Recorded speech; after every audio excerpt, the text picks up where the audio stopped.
Ahmed, tell me, how important do you think Okay. how important do you think modest fashion is becoming? Modest fashion actually is a big industry. It's very important. According to researchers, modest fashion will be a business of $500 billion in 2019. And it's the upcoming role. Business fashion actually, business modest fashion is the new fashion industry, as I see it. Because recently, for example, or in late 90s, the brands came in with the shopping malls and all that. And afterwards, previous people used to go shop from bazaars and boutiques that have different and more varieties of brands or fashion options. After that came into the fashion business brands, especially from Spain, Mango, Italy, and Europe. And it came to the market and it took a very big bunch. But I think people are getting bored of this again and they are going back to the bazaar style. You can also see, for example, the shopping industry is also turning or shifting into a bazaar industry. A very good example is City Walk, for example. The government or the vision here for the shopping, they are transforming it from regional size malls into an open area bazaar looking like shopping mall. So I guess modest fashion is very important. It's going to have a big chunk of business. Yeah. And in terms of those global brands, some of them, like you said, Zara, Dolce & Gabbana, they've entered the modest fashion industry. As a modest fashion brand yourself, is that a good thing, do you think, or not? Well, yeah, it's always good. When you see the big guys are following, it means that you are in the right step. For example, DKNY, Mango, they started announcing Ramadan collection. Even Ramadan collection now Ramadan season is becoming a very high shopping target season, and when the big players are following modest fashion, this proves that the modest fashion is the future, yeah. And just in terms of Dubai's role in that, how important do you think Dubai is in the global modest fashion industry? Well, recently His Highness Sheikh Mohammed bin Rashid's vision, he announced that his vision is to have Dubai as the first Islamic capital in the world. And I think it's extremely important this point is extremely important for the modest fashion. As United Arab Emirates is a Muslim country, and their culture and garments or their style actually suits the modest fashion or goes along with it. So I guess it's pretty much important. And Dubai, as you know, Dubai is the hub of retail with a plus, last time I read it, I think Middle East Snapchat, it was plus 70 or no, around plus 45 to 70 billion dollars of business, of shopping or retail business. So Dubai now is the hub of GCC. And just lastly, social media, how important is that for your company? Social media actually is very important because most of the designers, especially in the modest industry, started their own ideas and designs and they started placing it on Instagram.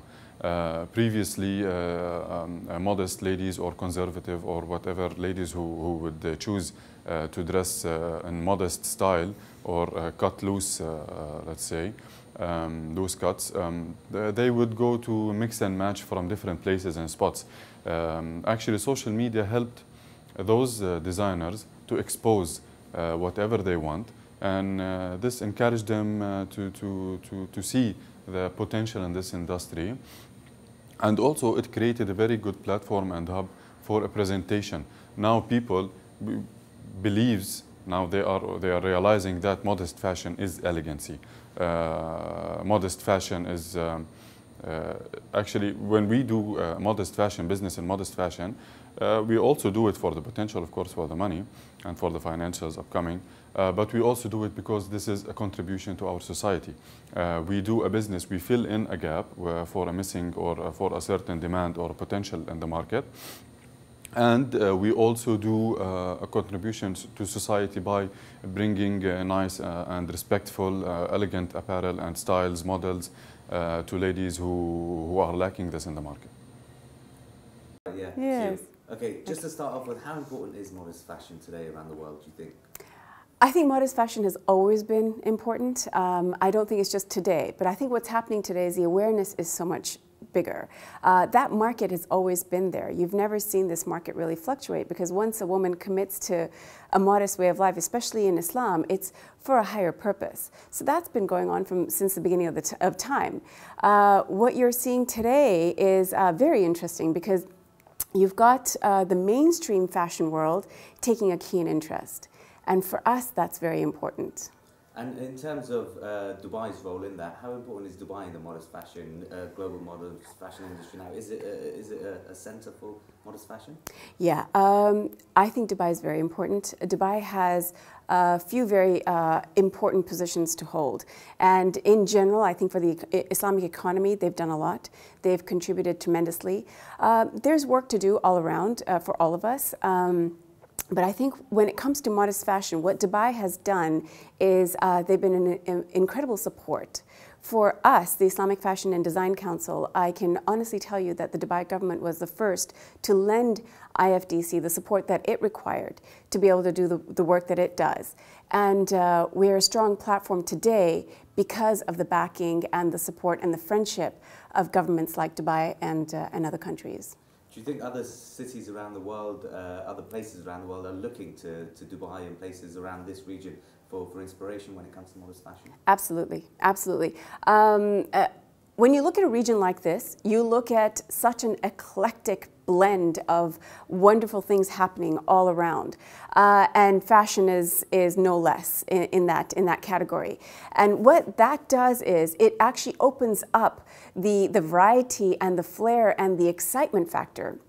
So when people see, for example, designers coming to this region to showcase, you automatically get your finger on the pulse of what's going on in Islamic fashion. When we first started, we were learning about Islamic fashion designers in Mexico and in Brazil, in places actually where we didn't expect. I mean, we didn't know that there was a good and strong Mexican Islamic fashion consumer base, and they all kind of, even they looked to Dubai, they look to us to bring them to Dubai and to showcase them. And I think that's the kind of stuff that Dubai is good for. It's a great showcase and a platform for all of these initiatives to build up.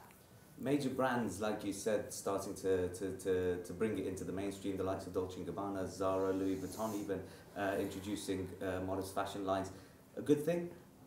Very good thing. Very good thing. I know what you probably know. We've read all the reviews. We know what's going on. And I will say, yes, I'm aware that they've been met with mixed reviews, and rightfully so, understandably so. When you have Zara coming up with a Ramadan collection, but they give you sheer fabric that's see-through, the customer has every right to feel misunderstood and not really as well sort of researched as they should have been. Dolce & Gabbana has met its fair share of criticism. And I think that's always good for the creative mind. I think that if you don't get that kind of feedback, you'll never sort of be your own competitor, and you have to compete with yourself to get to that next level. So it's been good. But what they did do, which I think is a tremendous plus, is that they gave us a nod. They validated this market, and they said, you know what, we acknowledge that you guys are vast, you guys are important, and we're going to show it by coming up with specific lines or brands or initiatives just for you. And that's wonderful. One similar concern to the sheer comment you just made, do you think these international brands, these household names, should be looking to this part of the world to work with designers and collaborate to try and improve their research? Absolutely. Look, you must do your due diligence no matter what you do in life, right? You need to understand your market, you need to understand your product, and you need to understand what it is that your vision should be when you're talking about a relatively new space, especially for these Western or sort of non-Islamic designers that have typically sort of been in the mainstream fashion area. And I think one of the best ways to do your due diligence is to team up with the right people and the right parties. And IFDC actually opened up a consulting arm just for that. So we could do some matchmaking, we could actually help them with research, we could help them with their knowledge base, and that overall due diligence that they actually walk away with is golden, because it actually makes them befriend this consumer base and build something very powerful with it. And an important point to make is that as it's coming to the mainstream, it's not just Muslim women who are wearing modest fashion. Why do you think women who don't have a religious duty or a religious desire to wear modest fashion are choosing to do so? I think we're just noticing it more, Naweed. I think it's always been there. Look, it's like I kind of liken it to when the plus size initiatives sort of started. All this stuff started happening in the plus size area, and everybody's like, "Wow, that's a great idea. Let's have a plus size store and let's have plus size fashion lines and collections." Whereas they were always there, but it was like everybody was noticing, and everybody thought, "Okay, well now look at how fashionably dressed the plus size women are." But it was not like that ever. They were always there and they were always stylish. It's just that we learned how to cater to them and we learned to be better in that space. And I think that's what's happening with modest fashion. I think irrespective of your faith, they've always been there and they've always had this lifestyle. It's not like it suddenly became a trend and they decided, oh, well, this is a good idea. I think when you're inclined towards it, it's a natural part of what you like to sort of like what your style is, and so it's wonderful to see that it's actually a discussion that's getting out of the faith space, and it's actually being talked about in a very mainstream way, which it is. There's a lot of people that don't do it necessarily because of what their religion is and their beliefs are. It's because that's just what they feel most comfortable with. And to pick up on that point, can modest fashion be sexy? Can it be fashionable? It always is, isn't it? I mean, I should ask you that question. I mean, look around you. It's some of the most elegant fashion around.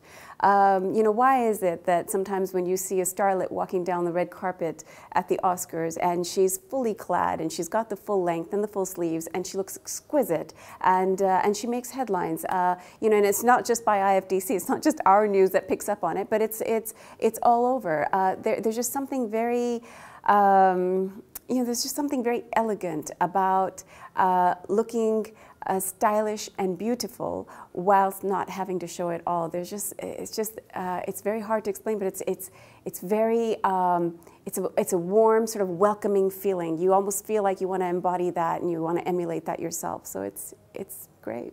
And another important trend which is linked to the industry is social media. Is for the sorts of designers and businesses and stakeholders in modest fashion. I think social media was the lifeline of all of this. This whole craze that you're seeing right now, Naweed, is all about what happened. We just do that again without saying Naweed. Okay, sorry. For clients around the world. So how important do you think social media is to the trend?